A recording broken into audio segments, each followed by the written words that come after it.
Bonjour à tous et bienvenue dans cette formation 100% gratuite qui a comme objectif de vous donner toutes les billes pour vous lancer sur Amazon FBA. En premier temps, on va voir c'est quoi Amazon FBA, en quoi ça consiste. Et en deuxième temps, je vais vous montrer étape par étape comment je vais trouver mon produit, comment je vais trouver un fournisseur, un agent de shipping, un contrôleur qualité et derrière comment travailler mon branding jusqu'à envoyer marchandises vers Amazon et générer de l'argent avec ce business-là. Avant de passer au chapitre le plus important, je voulais vous préciser c'est quoi Amazon FBA. Ça veut dire déjà full by Amazon, ça veut dire que c'est envoyé par Amazon. C'est le fait en fait de déjà d'acheter un produit, de l'envoyer vos produits, que ce soit depuis la Chine, depuis la France ou n'importe où, vers les entrepôts d'Amazon. Et après ça, Amazon va s'occuper de recevoir vos produits, de les stocker, de les livrer et de gérer le SAV. Ça veut dire que dès un client, via la marketplace française par exemple, il commande un produit, votre produit, Amazon en fait, elle reçoit la commande et elle va directement prendre le produit qui vous correspond et l'envoyer au client. Et tout ça, ça va faciliter énormément la tâche qu'on va trouver par exemple. C'est un des problématiques qu'on trouve dans le e-commerce standard. Et dès que c'est fait, votre produit il est vendu. Ça veut dire que Amazon va prendre sa marge, c'est à peu près entre 15% et plus la livraison.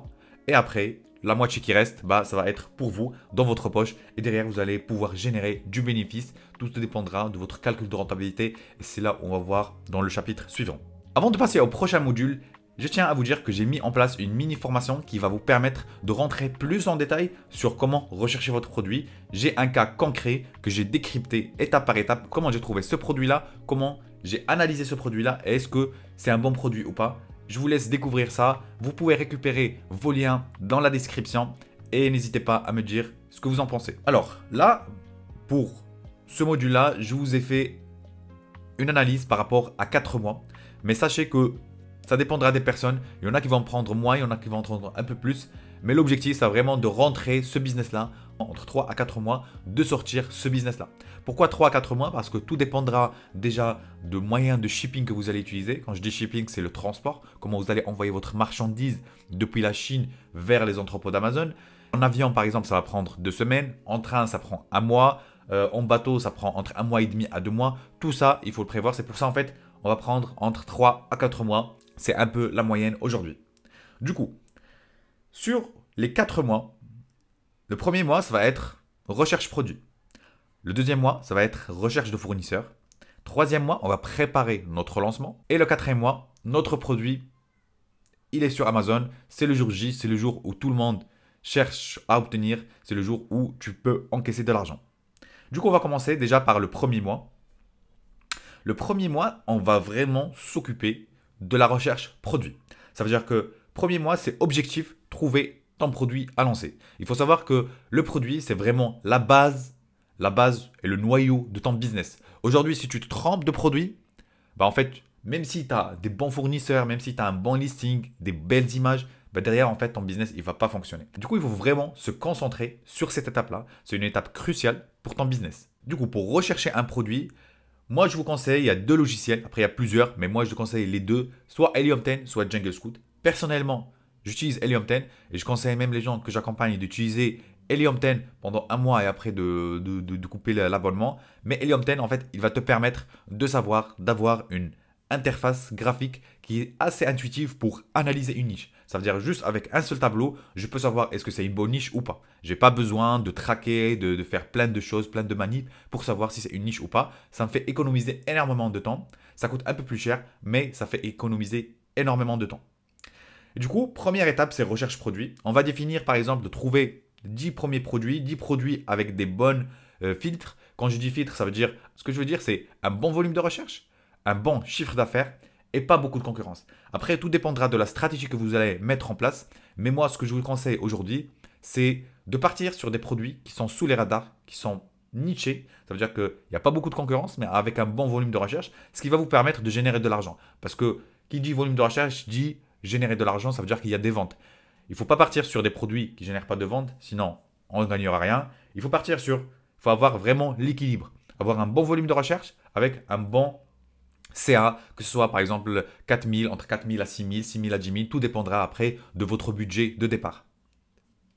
En deuxième étape, après que vous allez effectuer votre recherche produit, en fait, vous allez identifier la niche. Ça veut dire que j'ai trouvé un produit, par exemple les laisses pour chiens, je vais identifier cette niche-là. Ça veut dire que je peux choisir une sous-niche des laisses pour chiens et je peux avoir par exemple des laisses pour chiens en cuir et là, c'est une sous-niche de ce produit-là. Du coup, il faut vraiment savoir quelle niche et dès que vous trouvez la niche qui correspond à votre produit, là, il faut chercher comment se différencier.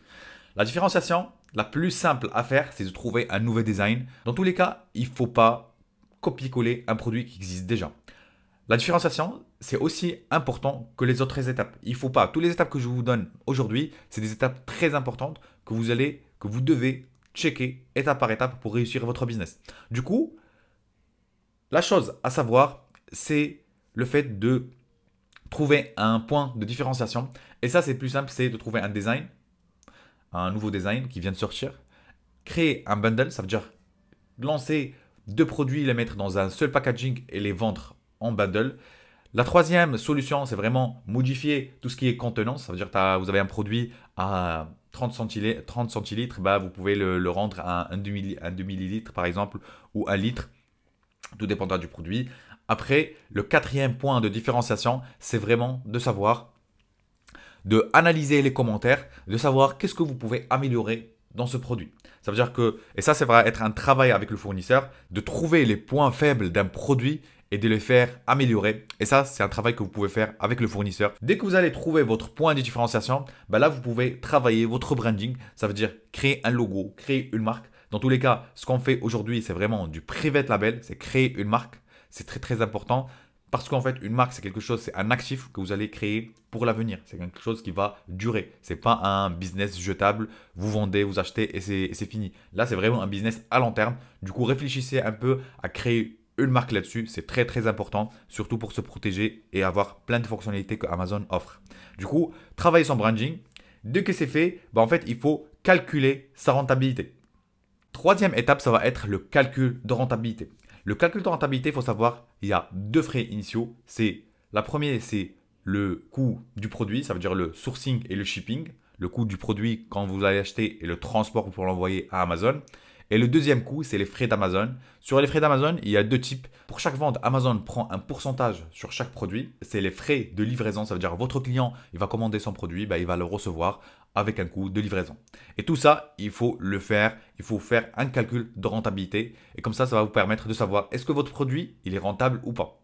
Moi, ce que je vous conseille, c'est si votre produit, il génère par exemple moins de 20% de rentabilité, il faut laisser passer et partir sur une nouvelle recherche de produit. Ça veut dire repartir sur la première phase de recherche de produit.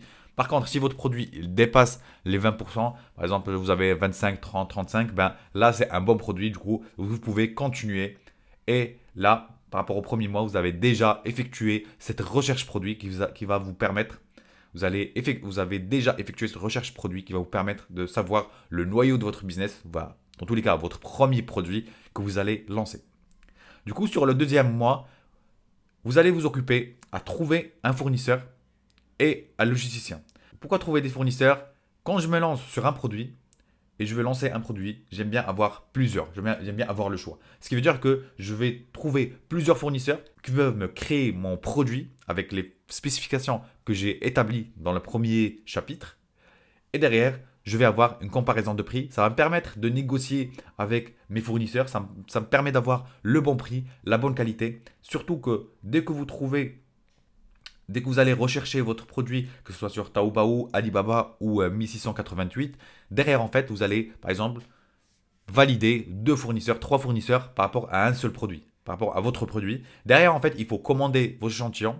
Il ne faut pas en fait partir à l'aveugle en disant ok je me lance sans commander mes échantillons. Vous commandez votre échantillon, vous le validez. Dès que votre échantillon il est validé, là vous pouvez passer commande chez votre fournisseur. Le fournisseur bien sûr que vous avez choisi par rapport au échantillon. Entre le moment que vous passez la commande et le temps que votre produit soit prêt pour l'expédition, vous devez travailler sur trouver un contrôleur qualité. Pourquoi un contrôleur qualité?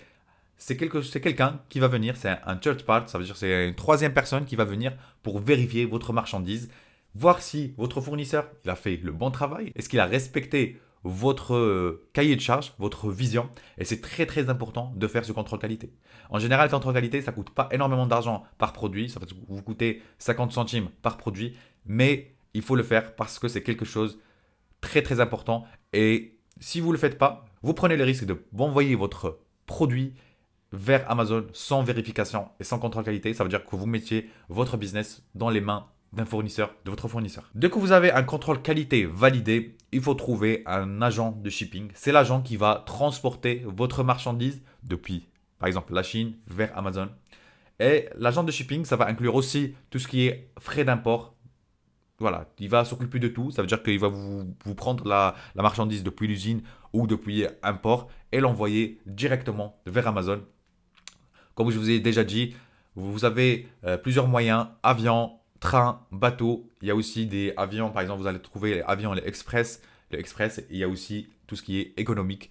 Du coup, c'est à vous de voir si vous êtes pressé ou pas. Moi, je vous conseille de partir sur soit train, soit bateau. Moi, j'aime bien prendre mon temps et voilà, ne pas se précipiter, ne pas être dans la précipitation et derrière avoir beaucoup plus de frais et ne pas avoir une bonne rentabilité derrière sur mon produit, surtout sur un lancement. Alors, dès que vous avez trouvé votre agent de shipping, là du coup, vous passez commande avec votre agent de shipping et du coup là, votre marchandise, elle est en train de transiter, votre stock, il est en train de transiter, par exemple, entre la Chine vers la France. Ça peut prendre du temps. Par exemple, comme je vous ai dit, ça va prendre à peu près en moyenne un mois. Sur ce mois-là, ça va être le troisième mois. Du coup, là, on est sur le troisième mois. Et c'est ce mois-là où on va s'occuper de tout ce qui est création de fiches produits. La création de fiches produits, il faut savoir, il y a les images, il y a déjà savoir les mots-clés. Et ça, on peut utiliser Helium 10 ou Jungle Scout pour nous remonter tous les mots-clés qui rankent. Pour vous dire, en fait, Amazon, c'est un système de ranking. Ça veut dire qu'il se base sur du ranking, mais aussi il se base sur de l'indexation par mots-clés. Ça veut dire un mot-clé, ça vaut de l'argent. Et du coup, derrière, il faut savoir quel mot-clé utiliser pour gagner de l'argent. Du coup, il y a les mots-clés, il y a les images, il y a le titre, il y a les bullet points et il y a aussi la description. La description, quand vous allez créer une marque, vous allez, un paragraphe, ça se rajoute en plus, et ce qu'on appelle le content A+. Et ça va vous permettre déjà de mettre beaucoup plus d'images, beaucoup plus de graphiques pour expliquer votre produit, les fonctionnalités. Et aussi, plus important, c'est de rajouter une vidéo, faire des images et aussi une vidéo qui va vous permettre de visualiser votre produit. Après que vous avez travaillé vos images et votre fiche produit, vous allez passer à travailler votre lancement. Un lancement, il y a plusieurs choses à faire. Déjà, première chose, c'est la préparation des campagnes PPC. PPC, c'est Pay Per Click, c'est la publicité côté Amazon. Il faut savoir qu'on va faire la publicité que sur Amazon. Il ne faut pas avoir pour un lancement de produit, je ne vais pas faire de la publicité externe. C'est vraiment que dans Amazon. C'est largement suffisant. Et préparer ces campagnes. Les campagnes, ça peut être du manuel, de l'automatique. Moi, je vous conseille de partir sur de l'automatique en premier temps et après faire du manuel par rapport aux résultats que vous allez obtenir. La troisième chose à faire, c'est la giveaway. La giveaway, elle est sur deux choses. La première chose, c'est l'obtention de commentaires. Et pour ça, vous allez voir, par exemple, la famille, les amis. Il y a aussi un moyen avec Amazon, c'est le Vin by Amazon. C'est un programme by Amazon qui va vous permettre de tester votre produit et d'obtenir des commentaires très facilement parce que c'est des gens en fait qui travaillent avec Amazon, qui ont le rôle de tester vos produits et de faire des commentaires, que ce soit positif ou négatif, mais dans tous les cas, ils vont commenter si vos produits, c'est un bon produit avec une bonne qualité, vous aurez que des 5 étoiles, ça va être top pour votre produit. La troisième option pour obtenir des commentaires, ça va être soit des freelancers sur Fiverr, sur Upwork. Il y a plein de plateformes qui peuvent vous offrir ce service-là. Le deuxième module de la giveaway, c'est l'automatisation via ManyChat et Facebook Ads. Cette automatisation-là va vous permettre de ranker et d'avoir une stabilité de vente pendant 2 semaines. Comme ça, vous allez simuler à l'algorithme d'Amazon que vous vendez chaque jour. Vous vendez par exemple 2 produits par jour. Et ça va vous permettre de ranker votre produit de manière et rester stable sur la première page. Après, cette stratégie, je vais l'utiliser pour les produits qui ne vont pas coûter cher et aussi des produits qui ont une haute concurrence. Parce que si vous êtes vraiment niché, en fait, la publicité PPC, elle est déjà suffisante. Le 4e mois, c'est le mois du lancement de votre produit. C'est le jour J, c'est le jour où tu reçois ton stock sur Amazon et du coup, c'est là où tu peux savoir est-ce que tu as fait du bon travail ou pas. Et aussi, est-ce que tu vas encaisser de l'argent ou pas. Et ça, en fait, du coup, pour mettre en place tous nos systèmes, en fait, il faut suivre cet ordre. Déjà, première chose, on va lancer notre campagne PPC. On lance les campagnes PPC, notre publicité, notre produit, il rank, il est sur la première page, on commence à générer des ventes. Deuxième chose, on va faire donner le go à nos bêta-testeurs, ça veut dire que soit la famille, soit le programme Vine, comme ça ils vont commander nos produits et pour nous mettre des commentaires, et ça va se durer dans les 2 prochaines semaines pour avoir des commentaires. La troisième stratégie, c'est la stratégie tarifaire. Moi, je vous conseille de mettre en place cette stratégie-là. Pourquoi? Ça va vous permettre déjà de commencer un peu plus bas côté prix et d'augmenter petit à petit jusqu'à arriver à un seuil où vos ventes ils se stabilisent. Ça va vous permettre déjà d'avoir de l'avance, de gagner des commentaires. Un business Amazon, c'est un business qui est à long terme. C'est pas grave si vous n'avez pas la bonne rentabilité souhaitée lors du premier mois. Vous allez l'avoir dans les prochains mois. Et du coup, mettre en place cette stratégie tarifaire, ça veut dire commencer au plus bas et derrière, petit à petit, progresser, augmenter votre tarif jusqu'à arriver à un seuil où votre vente se stabilise. Ça veut dire que vous avez déjà prévu de vendre 10 fois par jour votre produit. Ben derrière, vous avez déjà obtenu ce résultat-là. Si vous avez un produit qui est concurrentiel, qui a beaucoup de concurrence, ben vous pouvez lancer de l'automatisation avec de la giveaway. Sinon, vous pouvez juste faire du A/B testing. C'est quoi le A/B testing? C'est le fait en fait de comparer, de voir est-ce que votre image, elle capte l'attention ou pas. Il faut savoir que aujourd'hui, les gens, ils achètent plutôt des images que le produit en lui-même parce qu'il ne le touche même pas. Et du coup, il faut faire toujours du A/B testing. Ça veut dire aujourd'hui, vous ne générez pas énormément d'argent, ben, changez d'image, essayez quelque chose d'autre, de nouveau. C'est avec les modifications qu'on peut obtenir des résultats. Ce n'est pas en regardant l'écran et en se disant ben, pourquoi je ne génère pas d'argent. Vraiment passer à l'action, essayez des titres, plusieurs titres, modifiez vos mots-clés. Comme ça, vous avez une bonne stratégie et vous allez juste vous améliorer. C'est le cas. Et du coup, le A/B testing, c'est aussi le fait de surveiller votre campagne publicitaire. Ça veut dire aujourd'hui, vous allez lancer une campagne publicitaire en automatique. Ben derrière, il faut essayer de lancer aussi du manuel. Enlever l'automatique, mettre de manuel, c'est aussi parce que l'automatique, ça peut vous perdre de l'argent. Mais derrière, dès que vous avez le résultat de l'automatique, ben vous pouvez passer en manuel. J'espère que cette formation vous a plu. N'hésitez pas à vous abonner et à me dire ce que vous en pensez dans l'espace commentaire. Likez, abonnez-vous si ce n'est pas déjà le cas et je vous dis à la prochaine.